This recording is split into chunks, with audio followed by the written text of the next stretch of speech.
Okay, I'm using Prezi because I think you should always try and learn something new. This is my second go at it, so if I mess it up, you'll know why.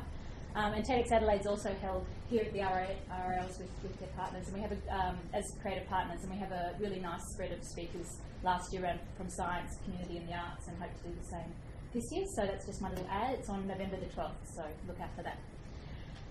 When Noka asked me to talk about some of the things that we were doing in the online social media space, I started to put them together and realised they're all hashtagged. So Twitter is a very central way to how we communicate with our stakeholders and how we get ideas moving. And I'll mostly be concentrating on one of our activities, but I thought seeing the spread of our hashtag activities might be interesting, so that's what we're planning to do. I guess what I really wanted to cover is that we use social media in science for communication, for conversation, and for collaboration. So firstly, communication, which is really how do you communicate with your stakeholders around the science activities that you're doing. And I sat in a communications meeting with the federal government last year where we listened to a whole range of what people were doing in the social media space, and after about the fourth person who got up and said, I've got a Twitter account and a Facebook page, got really frustrated. And I wanted to say why. Why have you got a Twitter account? Why have you got a Facebook page? How are you using it? And I started to tweet my frustration, which was probably not very politically correct.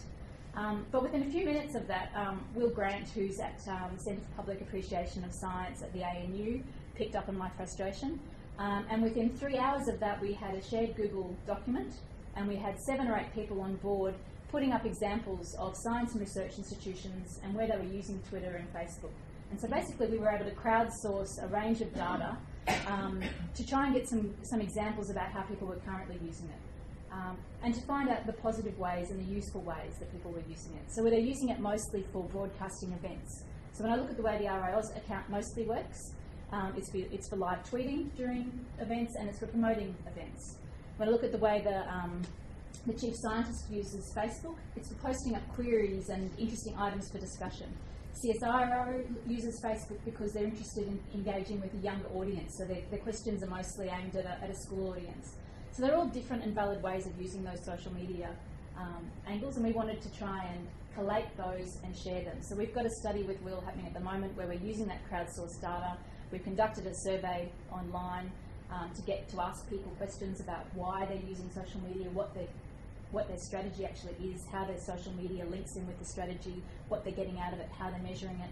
I should say people are finding those questions really, really difficult to answer, partly because we're asking them hard questions like, what is your strategy and what are you getting out of it, as opposed to just the experimental questions. But we'll be publishing a journal paper with the results of that survey later in the year. And the purpose of that is to find about 5 different case studies that people can look at and say, they're doing a really good job of experimenting or using their social media. This is what they're trying to do and how they're therefore doing it. That sounds like me. Maybe I could try that. That's what we're trying to do. So to provide some good case study examples for others to use and appreciate. And so that image there is just a Twitter list that I've made of all of the science, research, and arts organisations to try and get a feel for how organisations are actually using Twitter and social media, and to try and answer some of those questions. Do they use it as an organisation? Does the organisation have a personality? Is there somebody behind the brand that has the personality? Those sorts of questions. The second way that we're engaged is through conversation. So two-way dialogue. I guess the small minor thing that we set up a couple of months ago is a Twitter chat called Onsite, which came out of the Inspiring Australia conference, which was run in Melbourne, and several of you were there, I know. And I myself a broken record. I was going to say this came out because I was frustrated. But this chat started because a lot of us were frustrated with the depth of the conversation that we were able to have at Inspiring Australia around issues that we thought were important. And we were frustrated with a session which was about telling better science stories. And I didn't go to the session, but I thought I would like to know more about telling better science stories, and I would like to know more about what a better science story is than just a good press release. What is the real narrative? What is the real story? And so we decided to run a Twitter chat a couple of months ago. We've got 38 people posting their ideas to a range of questions about what made a good story, what was important in storytelling over science, what were the important science aspects of it. And last week we ran our second chat, which was on use of imagery.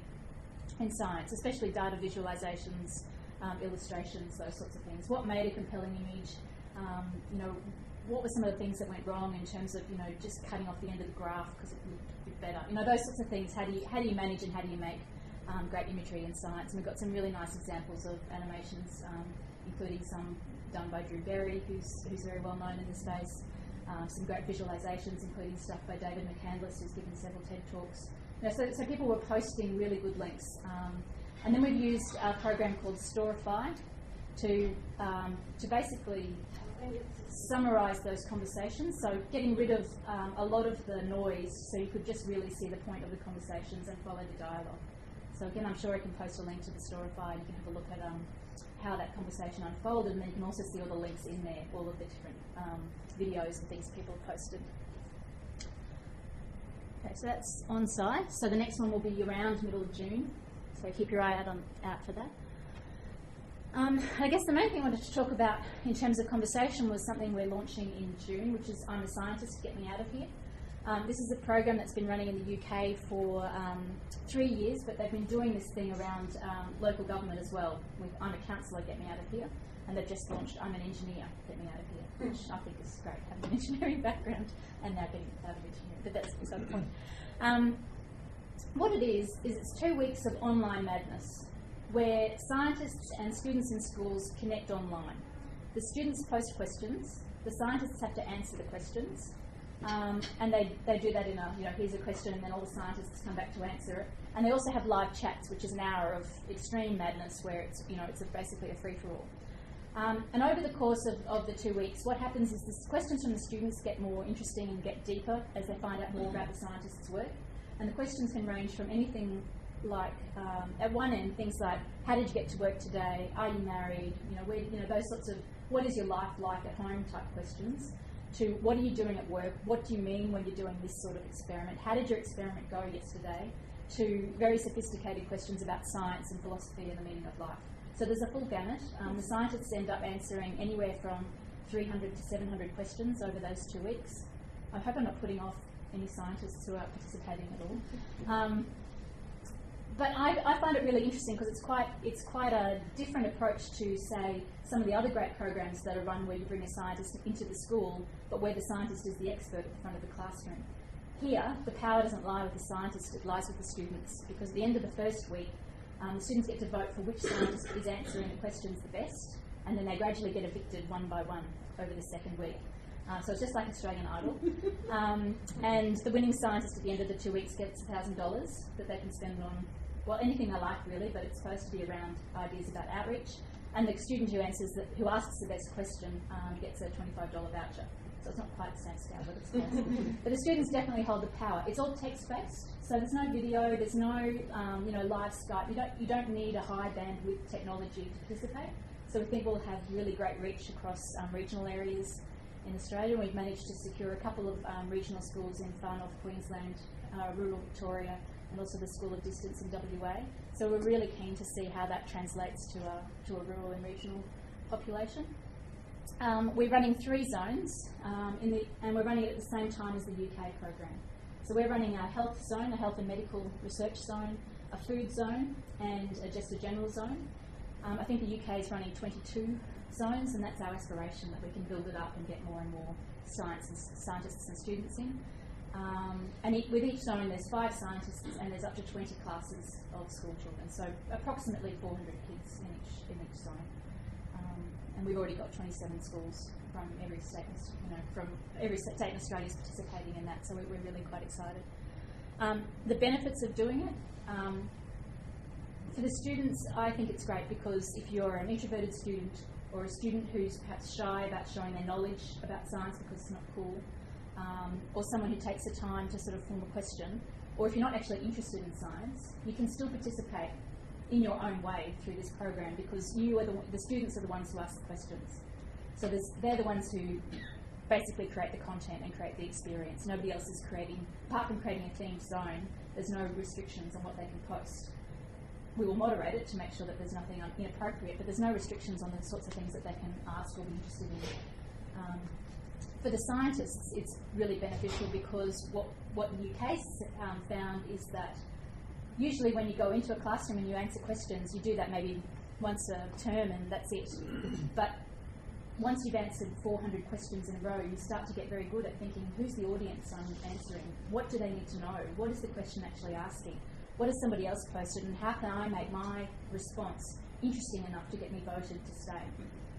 And I guess the repetition of doing that and the thinking through that process really does improve the scientists' aptitude in communicating what they do.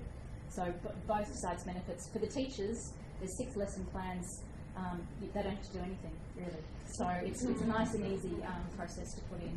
So we're running that. That starts on the 14th of June, just after the Queen's birthday weekend, runs for 2 weeks. So yeah, really appreciate any insights you have by following what we're doing on that. The site is open. It's at imascientist.org.au. So you can also watch the questions that the students are posting and watch the scientists' responses, and which I think will be a lot of fun. And you can also probably track the scientists participating on Twitter and see when they debate each other about who's answered the best question, because they were certainly very competitive when I was watching them in the UK for the last one. And finally, collaboration. So the last hashtag we've got is something called SciCommunity.